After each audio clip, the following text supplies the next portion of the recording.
The morning, that quiet, almost invisible space before the world begins pulling at you.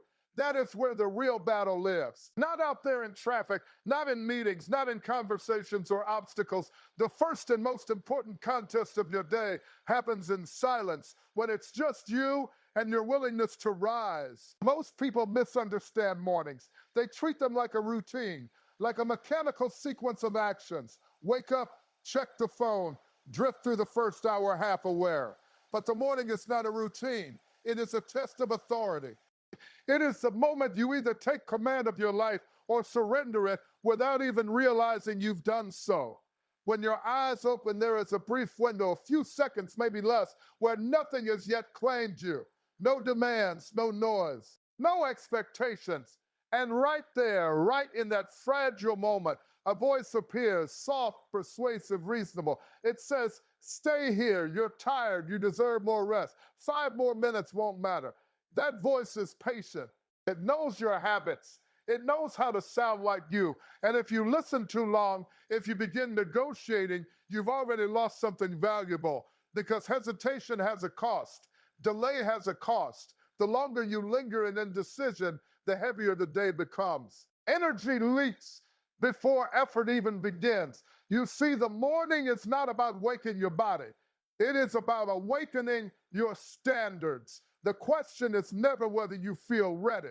Feelings are unreliable. Some days you will wake up inspired, but many days you will wake up carrying doubt, fatigue, resistance. If your actions depend on emotional approval, consistency becomes impossible. But when you operate from decision rather than mood, something shifts. Power returns to your hands. There is strength in rising immediately, in refusing the internal debate, in moving with certainty before comfort can mount its argument. The simple act of getting out of bed, decisive, unapologetic, sends a message to your mind. I am in charge here. That message matters more than you think, because confidence is not built from grand achievements. It is constructed from small victories of self-control. Each morning you rise despite reluctance. You reinforce an identity. You become someone who does not wait for ideal conditions. Someone who acts because it is time to act. And understand this clearly, the world responds differently to those who carry that energy. When you own your morning, you stop entering the day like a victim of circumstance. You stop reacting to whatever appears. Instead, you move with intention. Your posture changes. Your thoughts sharpen. Your sense of direction strengthens. The day no longer feels like something happening to you, but something you are actively shaping. Ownership creates momentum, and momentum is everything. One decisive action leads to another. A purposeful start influences the next choice, and the next and the next. Productivity becomes easier. Focus becomes steadier. Not because the day magically improved, but because you establish control at the very beginning. Without that control, distraction thrives. Pick up the phone too early, and your mind scatters into other people's priorities. Drift too long in passivity, and urgency replaces clarity. The morning can either center you or fragment you. It can ground your attention or hand it away piece by piece. So protect it, guard it, treat it as sacred territory. Create space to think, to breathe, to remember who you are trying to become. Let the first inputs into your mind be deliberate, not accidental. Strength, vision, direction, these should greet you before noise and comparison ever get the chance. And do not mistake this for mere productivity advice. This is about identity formation, about training your mind to recognize discipline as normal, not exceptional, about proving to yourself day after day that your intentions carry weight. Every morning presents the same fundamental question: who leads today? Your purpose or your comfort? Answer it quickly.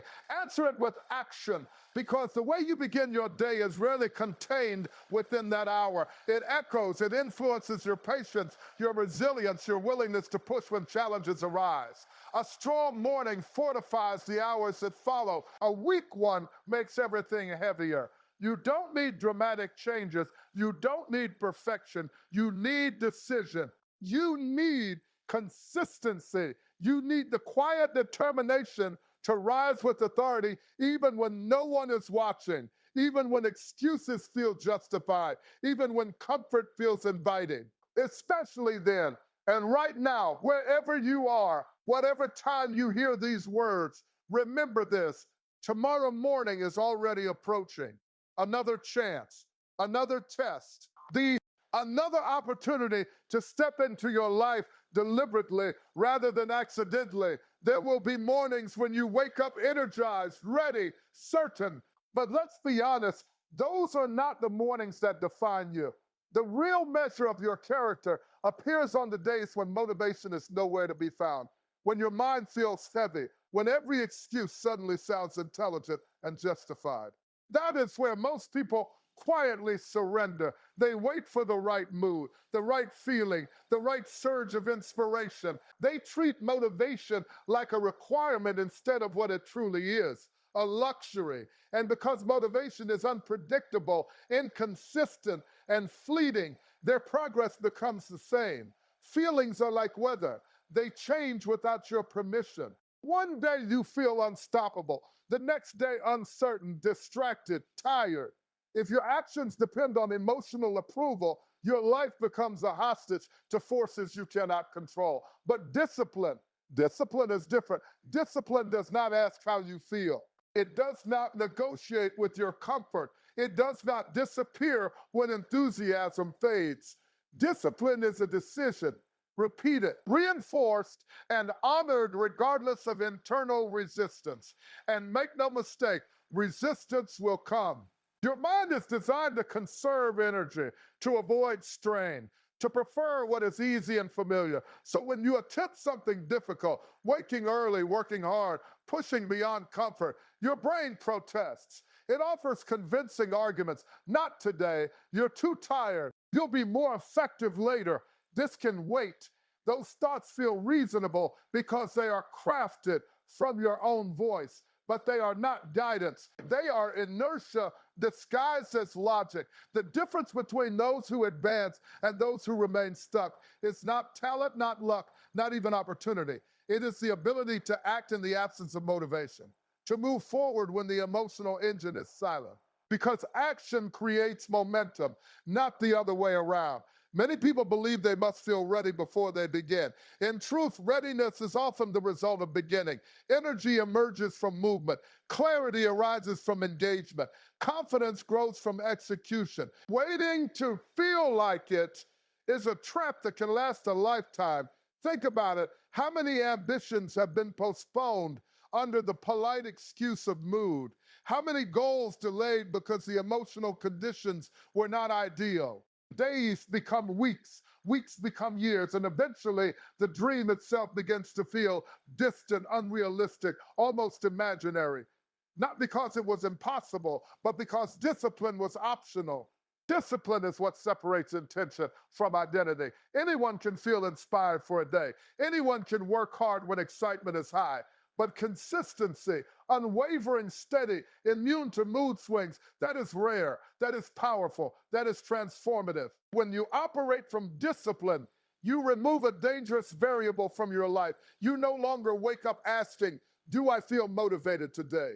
The question becomes irrelevant. The standard has already been set. The decision has already been made. You act because you said you would. There is immense freedom in that. No internal debates, no wasted energy wrestling with hesitation, no emotional drama dictating your productivity. Just execution, just movement, just progress. And something extraordinary happens when you adopt this mindset. You begin to trust yourself. Self-trust is built when your actions stop depending on how you feel. When your commitments survive bad moods, low energy, temporary doubt. Each time you follow through despite resistance, you send a message to your mind. My decisions carry weight. My standards are not negotiable. That message reshapes your identity. You stop seeing discipline as punishment and begin recognizing it as power, as stability, as a force that protects your future from the unpredictability of emotion. This does not mean ignoring exhaustion or denying humanity. It means refusing to let fleeting feelings overrule long-term purpose. It means understanding that discomfort is not a signal to retreat, but often evidence that growth is occurring. The most dangerous phrase in personal development is deceptively simple. I'll do it when I feel like it, because your goals do not care about your mood. Your potential does not wait for emotional convenience. Time does not pause until motivation arrives. And right now, as you hear these words, consider your own patterns. How often have you delayed action waiting for the perfect feeling? How many decisions have been surrendered to temporary emotions? Be honest with yourself. Not tomorrow, not someday, now. Decide that discipline, not mood, will govern your actions. Decide that progress, not preference, will define your days. Decide that your standards will remain firm even when motivation fades into silence. Your mind is always speaking, even in silence, even in stillness. There is a constant stream of commentary shaping how you see yourself, how you interpret your circumstances, how you decide what is possible. And whether you realize it or not, that internal voice carries enormous authority. Most people never question it. They assume every thought is a fact, every doubt a truth, every fear a reliable prediction. A single negative idea appears. I'm not ready. I'm not good enough. This probably won't work. And instantly it is treated as reality rather than what it truly is, a mental event, temporary and subject to challenge. But your thoughts are not commands. They are suggestions, and suggestions can be accepted or rejected. There is a critical difference between having a thought and believing a thought. The first is automatic. The second is a choice. Yet many live as if the distinction does not exist, allowing unexamined assumptions to dictate behavior, limit ambition, and quietly define identity. If your mind repeats limitation long enough, your life begins to reflect it. Consider how often your internal dialogue shapes your actions. You hesitate not because the obstacle is insurmountable, but because your mind rehearses failure. You delay not because opportunity is absent, but because your thoughts amplify uncertainty. The external world may present possibilities, but your internal narrative determines whether you move toward them or retreat. This is why mastering your thinking is not optional. It is foundational. An undisciplined mind is easily hijacked by fear, comparison, memory, and imagination. It replays past mistakes as evidence of permanent inadequacy. It constructs worst-case scenarios with remarkable creativity. It magnifies small doubts into convincing barriers. And it does all of this with your voice. That is what makes it dangerous. Because when doubt sounds like you, it feels credible. When hesitation feels internal, it feels justified. But familiarity does not equal accuracy. A thought can feel true and still be entirely false. Strength begins when you stop passively listening and start actively directing. Not fantasy, authority. There is power in the way you speak to yourself. The phrases you repeat become mental architecture. I can't handle this produces a different psychological response. Then I will figure this out. This is impossible shapes your energy differently than this is difficult, but I will persist. Words are not harmless. They are instructions. Your brain is constantly listening, constantly adapting to the language you provide. When your inner dialogue is filled with defeat, hesitation becomes natural. When your internal voice carries resolve, action becomes easier. This is not motivational rhetoric. It is cognitive conditioning. High performers in any field understand something many overlook. The mind must be trained like any other instrument. Notice how quickly your thoughts turn against you when challenges arise. Notice the subtle narratives that repeat throughout your day, the quiet assumptions about your abilities, your limitations, your worth. You cannot change what you do not observe. Once aware, intervene deliberately. When your mind presents a limiting belief, do not treat it as law. Examine it, question its validity. Replace it with language aligned to growth, resilience, and capability. This requires effort, especially at first. Negative thinking often operates from habit, reinforced over years. But repetition works both ways. Just as doubt can be conditioned, so can confidence, clarity, and composure. The goal is not to eliminate negative thoughts entirely, an impossible task, but to prevent them from dominating your decisions, to ensure that fear does not masquerade as wisdom, that doubt does not disguise itself as realism. You are not obligated to agree with every idea your mind produces. You have the authority to choose which thoughts deserve influence. And understand this clearly. Your internal dialogue shapes not only your emotions, but your perception of reality. Two individuals can face identical circumstances and experience entirely different psychological worlds based solely on interpretation. One sees obstacles, another sees challenges, one sees threat, another sees opportunity, one hears limitation, another hears possibility. The environment is the same, the thinking is different. So, right now, consider your own mental voice. Is it strengthening you or weakening you? Is it directing you forward or quietly persuading you to remain where you are? Listen carefully, because the conversation happening inside you is not background noise. It is a script from which your actions emerge, the filter through which your world is understood, the force that either expands or restricts your life. Discomfort has a reputation it does not deserve. Most people treat it like an enemy, like a warning sign, like something to be avoided at all costs. The moment things become difficult, the moment effort feels heavy, the moment uncertainty appears, there's an almost automatic reaction. Pull back, slow down, retreat to what feels safe and familiar.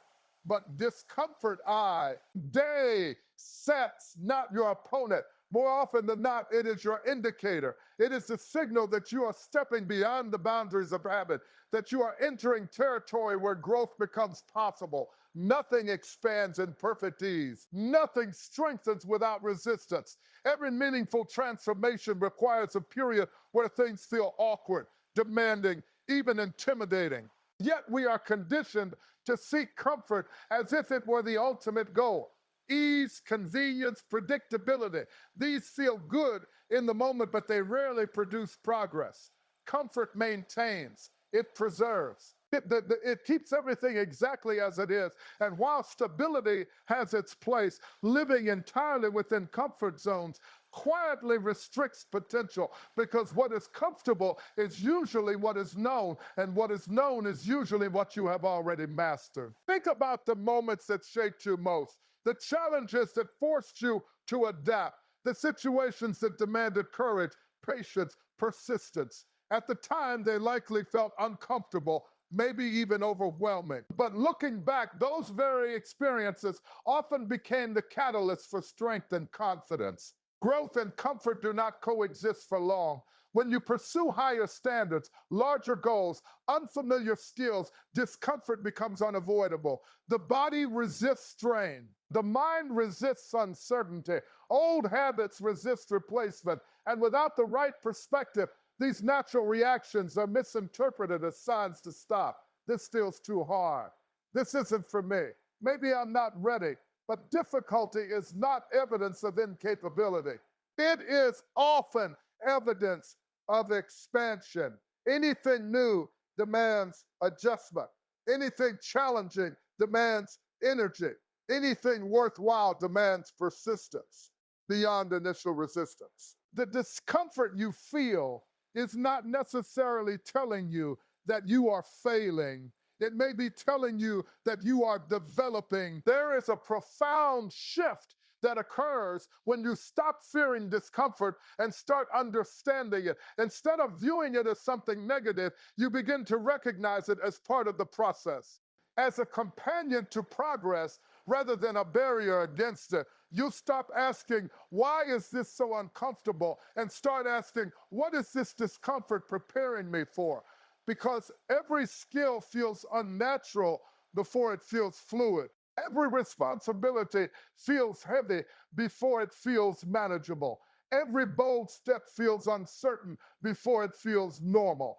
The early stages of growth are rarely elegant. They are messy, awkward, demanding, but that is not a flaw in the journey. It is the journey. Avoiding discomfort may protect you from temporary stress, but it also protects you from transformation. It keeps you within the limits of your current identity, your current abilities, your current results. Nothing changes because nothing challenges you to change. Strength is built through voluntary encounters with difficulty, through the decision to lean into effort rather than withdraw from it, through the willingness to tolerate temporary unease for long-term advancement, through the understanding that comfort is pleasant but rarely powerful. This does not mean seeking pain or glorifying struggle for its own sake. It means recognizing that discomfort is often the price of progress, that the tension you feel when stretching beyond old limits is not a problem to eliminate, but a condition to navigate. Your capacity expands when it is tested. Your confidence grows when it survives challenge. Your resilience strengthens when it endures strain. And perhaps most importantly, your self-image evolves when you repeatedly prove to yourself that discomfort does not control you. There is a quiet courage required here to continue when things feel unfamiliar, to persist when effort feels dead, bending, to remain steady when uncertainty attempts to provoke retreat. Anyone can move forward when everything feels easy. The true distinction appears when ease disappears. In those moments, discomfort presents a choice: retreat to what is safe or advance into what is possible. One path offers immediate relief but long-term stagnation. The other demands temporary strain but opens the door to growth. The decision is rarely dramatic, rarely announced, but its consequences accumulate over time. So pay attention to your own reactions. When something feels difficult, do you interpret it as a stop sign or a signal of growth? When effort feels uncomfortable, do you withdraw or engage more deliberately? When uncertainty appears, do you freeze or move with intention despite it? These are not small decisions. They shape identity because a life built around comfort remains limited by design. But a life willing to tolerate discomfort gradually expands beyond what once seemed impossible. Do not measure your progress by how comfortable you feel. Measure it by how willing you are to continue when comfort is absent. Lean into the challenge. Stay present in the tension. Trust the process of expansion. Consistency is not glamorous. It does not attract applause. It rarely feels dramatic or extraordinary. In fact, most of the time it feels ordinary, almost boring, which is precisely why so few people truly embrace it. There is a widespread fascination with big moments, sudden breakthroughs, grand achievements, bold, visible successes that look impressive from the outside. But what is rarely discussed, rarely celebrated, it's the quiet repetition that makes those moments possible. The daily decisions, the small disciplines, the actions performed when no one is watching and nothing feels exciting. That is where identity is actually built. Anyone can produce effort once in a while. Anyone can be intensely motivated for a short period, a burst of enthusiasm, a surge of inspiration, a temporary obsession. These are common, but sustained, steady, reliable action across days, weeks, and years. That is rare, and rarity is where power lives. The consistency is what transforms intention into reality. Without it, even the strongest ambitions dissolve into unfinished plans and abandoned attempts. With it, even modest efforts compound into remarkable results because progress is rarely the product of isolated intensity. It is the outcome of accumulated behavior. Small actions, repeated relentlessly, reshape capability. They refine skill. They strengthen discipline. They create momentum, not through dramatic leaps, but through incremental, undeniable movement. Yet many people underestimate this completely. They dismiss small efforts as insignificant. They become discouraged when results are not immediate. They abandon routines because change feels slow. But what they fail to recognize is that consistency operates like interest, subtle at first, then increasingly powerful over time. A single day of discipline may seem trivial. A week of discipline may feel modest. But months and years of disciplined repetition alter identity itself. You are not just changing what you do, you are changing who you are. Every repeated action sends a message to your mind about your standards, about your priorities, about what kind of person you believe yourself to be. When behaviors become habitual, they cease to require constant negotiation. They become part of your nature. This is why consistency is more important than occasional brilliance. Brilliance without repetition is fragile, unreliable, dependent on mood and circumstance. But consistent effort creates stability, predictability, the foundation strong enough to withstand fluctuations in motivation and internal conditions. Consistency eliminates the emotional drama of decision making. You no longer ask, should I do this today? The question becomes irrelevant. The behavior has already been established. The standard has already been accepted. Action proceeds without internal debate. That is a form of freedom many never experience. Consider how much energy is wasted in hesitation, in repeated self-negotiation, in cycles of starting and stopping. Consistency removes that friction. It replaces uncertainty with rhythm. It converts effort into identity. But consistency requires patience, a quality increasingly uncommon in a world obsessed with immediacy. We are surrounded by messages promising rapid transformation, instant results, effortless success, and when reality proves slower, more demanding, many interpret the delay as failure rather than as the natural tempo of meaningful growth. Real change is rarely loud or sudden. It is gradual, quiet, often invisible in the short term.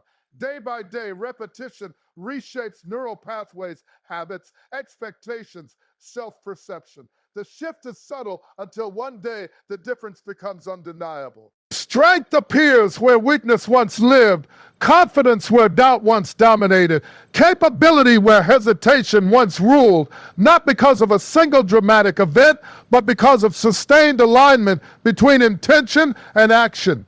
Consistency is ultimately an act of self-respect. It is a decision to honor your commitments beyond temporary emotion, to maintain standards even when enthusiasm fades, to continue moving when progress feels slow and recognition absent. It is easy to act when motivation is high. It is easy to commit when excitement is fresh. The true challenge is continuity. The willingness to repeat beneficial behaviors long after novelty disappears. That is where transformation becomes inevitable. And make no mistake, consistency is not rigidity. It does not demand perfection. It demands return, the ability to resume after interruption, to persist after setbacks, to treat deviation not as defeat, but as a temporary detour. Because the power of consistency lies not in never faltering, but in never permanently stopping. So reflect honestly, how often have you relied on bursts of motivation instead of building stable routines? How many times have you abandoned progress because results felt too slow? How many ambitions remain unrealized, not for lack of ability, but for lack of sustained repetition? These questions are not accusations. They are invitations to recognize that extraordinary outcomes are often born from ordinary actions performed with extraordinary consistency. Commit to the small disciplines, protect the daily standards. Trust the quiet compounding of effort. Excuses are fascinating things. They are rarely loud, rarely obvious, rarely absurd. In fact, the most dangerous excuses are the ones that sound intelligent, reasonable, even responsible. They don't arrive as blatant avoidance. They arrive as logic, as self-protection, as perfectly crafted explanations for why now is not the right time. And because they sound so convincing, they are rarely challenged. An excuse does not feel like surrender. It feels like justification. I'm too tired today. The conditions aren't right. I'll start when things settle down. This isn't the best moment. Each statement on the surface carries a certain validity. Fatigue is real.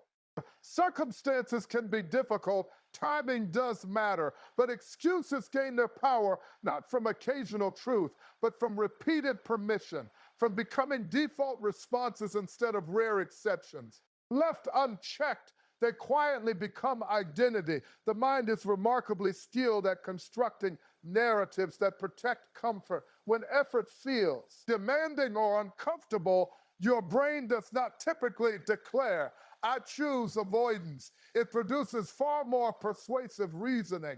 It reframes hesitation as prudence, delay as strategy, inaction as patience. You begin to believe you are being rational when you are simply being resistant. This is why excuses are so difficult to defeat. They speak your language. They wear the clothing of common sense. They borrow credibility from your own voice. But consider their long-term effect. Every time you accept an excuse, you reinforce a subtle message. My standards are flexible. My commitments are negotiable. My intentions are optional, not consciously, not dramatically, but gradually, decision by decision. And self-trust erodes not in catastrophic failures, but in small repeated retreats. Excuses rarely destroy potential in a single moment. They dilute it over time. A postponed effort here, a deferred responsibility there, a pattern of delay so gentle and familiar that its consequences are not immediately felt. Days pass comfortably, weeks pass quietly, and only much later does the weight of stagnation become visible. Dreams unattended, goals untouched, capabilities undeveloped, not because of inability, but because of permission. Ownership is the antidote. Ownership is the refusal to assign responsibility for your progress to mood, circumstance, or external factors. It is a decision to recognize that while you cannot control everything, you always control your response. Ownership does not eliminate difficulty. It eliminates helplessness. When something goes wrong, the easiest reaction is deflection, to point outward, to identify reasons beyond your influence. And sometimes those reasons are real. But growth begins when you ask a different question. What is within my control here? That question restores power because excuses thrive in perceived powerlessness, in the belief that action is futile, premature, or unjustified. Ownership shifts the focus from what cannot be changed to what can be done. Even small actions matter, especially small actions. There is a profound psychological shift when you stop explaining and start executing. When energy previously spent on rationalizing is redirected toward progress, when your internal dialogue changes from why this is difficult to what I will do regardless. Excuses lose their grip when standards become non negotiable, not harshly, not rigidly, but clearly. You decide in advance who you are when resistance appears. You establish behaviors that do not require constant reconsideration. You remove the option of endless internal debate by anchoring yourself to principle rather than preference, because excuses are persuasive only when entertained. The moment you treat them as background noise rather than authoritative guidance, their influence weakens. They may still appear. The mind's protective instincts do not vanish, but they no longer dictate behavior. And this is not about self-punishment or relentless severity. It is about alignment, about ensuring that temporary discomfort does not repeatedly override long-term intention, about recognizing that progress demands a degree of firmness with oneself. Consider your own patterns, honestly. How often have you delayed meaningful action under perfectly reasonable explanations? How many opportunities quietly surrendered to later tomorrow when things improve?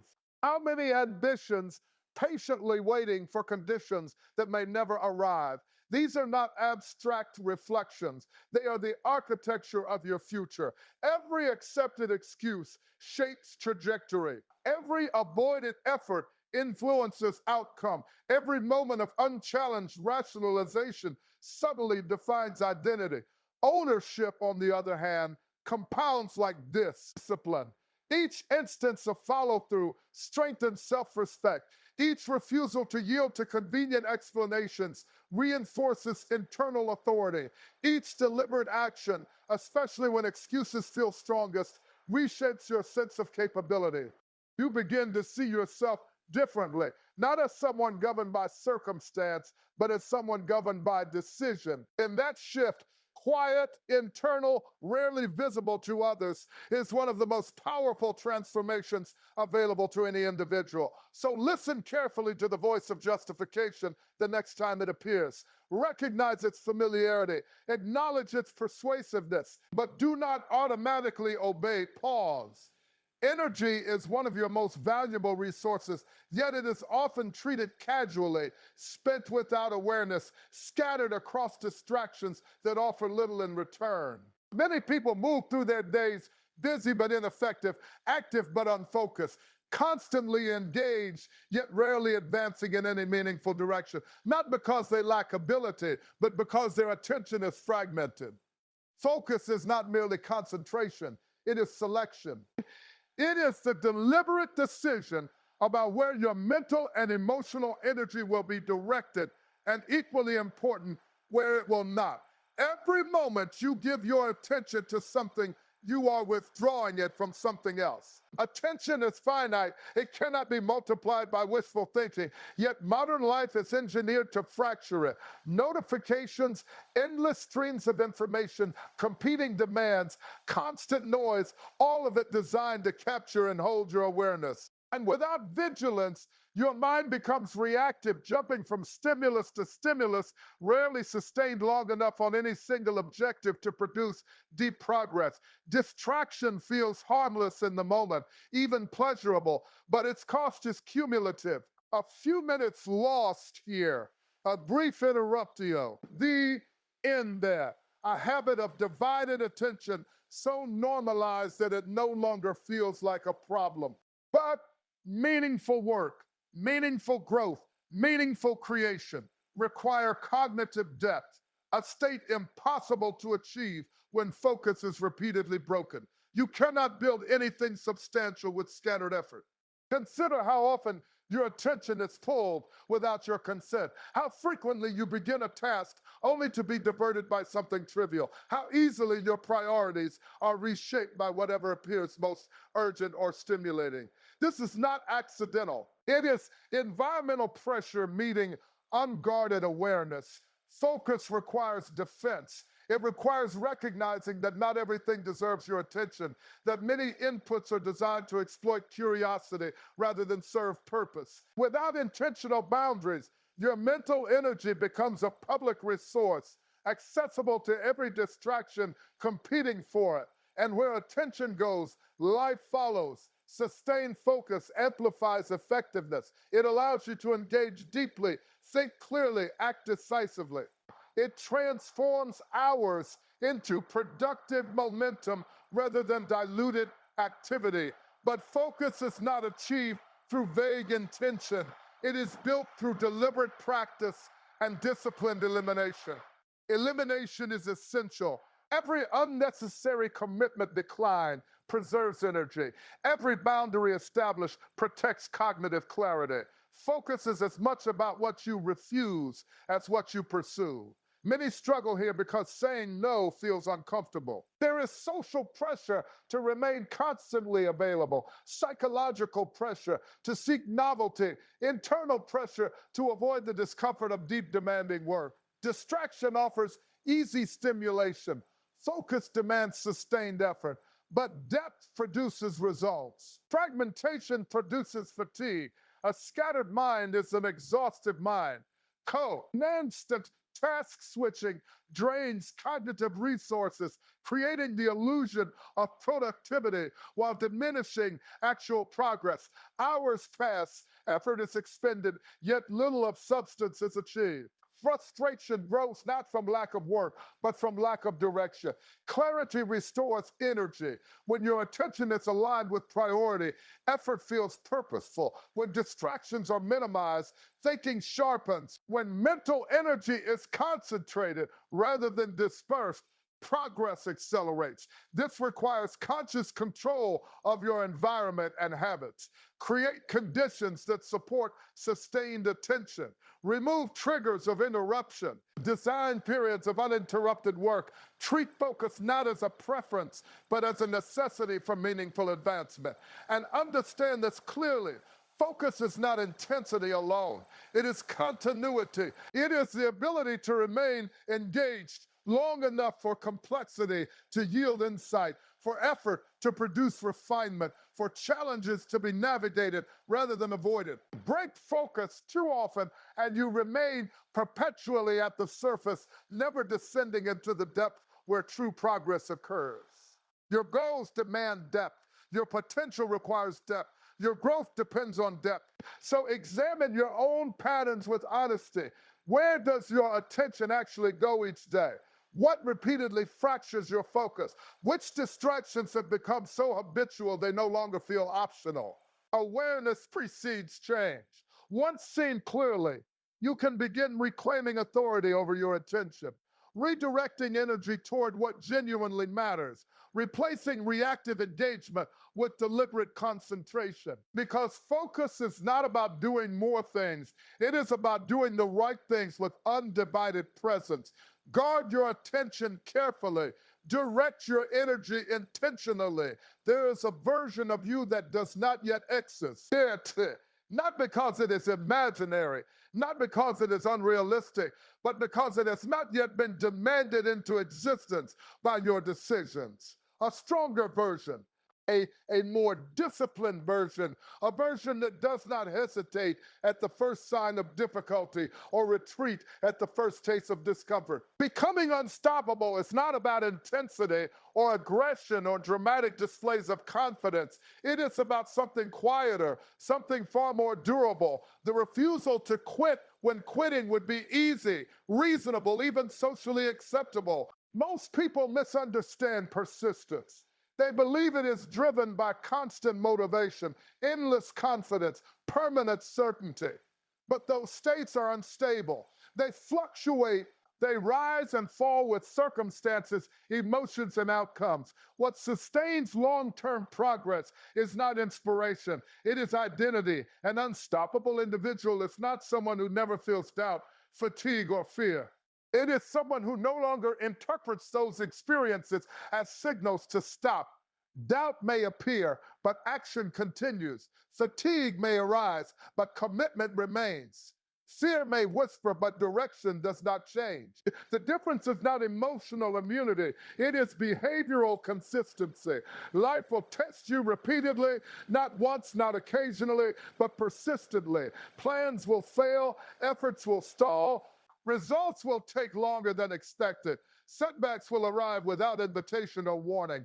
And in those moments, the most seductive option will always be retreat, to slow down, to lower standards, to tell yourself a story that transforms temporary difficulty into permanent limitation. This is where many quietly surrender their ambitions, not in dramatic collapse, but in subtle adjustment. The goal becomes smaller, the effort becomes inconsistent. The dream becomes a memory explained away by circumstance rather than preserved through resilience. But becoming you, resistance ceases to be discouraging. Challenge ceases to be interpreted as evidence of impossibility. It simply becomes part of the terrain. An unstoppable mindset is grounded in a powerful assumption. Progress is inevitable if continuation is maintained. Not guaranteed by speed, not ensured by ease, but made possible through sustained movement. When quitting is removed as an option, setbacks lose their capacity to define outcomes. They become delays, adjustments, lessons, not verdicts. Failure becomes information rather than identity. Delay becomes patience rather than defeat. Effort becomes normal rather than exceptional. You stop measuring success by immediate outcomes and start measuring it by unwavering commitment to forward motion. Because endurance has a compounding effect. Each challenge faced without retreat strengthens psychological stability. Each difficulty navigated without surrender reinforces self-trust. Each moment of persistence, especially when quitting feels justified, reshapes your perception of capability. You begin to internalize a simple but transformative belief. I continue, therefore I advance. Unstoppability is built gradually through repeated acts of continuation, through choosing effort when ease is available, through maintaining standards when compromise is tempting, through moving forward when progress feels slow, invisible, or uncertain. It is not a single decision. It is a pattern of decisions, and perhaps the most critical aspect of this pattern is emotional detachment from temporary states. Bad days will come, periods of doubt will arise, motivation will fluctuate, confidence will waver. These experiences are not anomalies. They are human constants. An unstoppable individual does not wait for their absence. They act despite their presence. Consider your own responses to difficulty. When progress slows, do you persist or withdraw? When effort feels unrewarded, do you maintain course or seek escape? When doubt appears, do you interpret it as a signal or a sensation? These reactions are not trivial. They shape trajectory. Because talent without endurance is fragile. Ambition without resilience is unstable. Goals without persistence are merely preferences, vulnerable to inconvenience. Unstoppability emerges when commitment transcends circumstance. When identity is anchored not to outcomes but to standards of behavior. When quitting ceases to be an acceptable response to discomfort. When continuation becomes automatic rather than conditional. This does not mean blind stubbornness or refusal to adapt. It means refusing to abandon forward movement, adjusting strategy if necessary, but never surrendering direction, learning, recalibrating, continuing, always continuing. So reflect honestly, not on your aspirations, but on your tolerance for adversity, not on your dreams, but on your willingness to persist when those dreams demand patience, effort, and resilience beyond initial enthusiasm. Because the path to becoming unstoppable is not mysterious. It is built through a simple, demanding discipline practiced daily. You do not stop, not when it is inconvenient, not when it is uncomfortable. You continue, and in that continuation, quietly, steadily, inevitably, you become someone obstacles cannot defeat.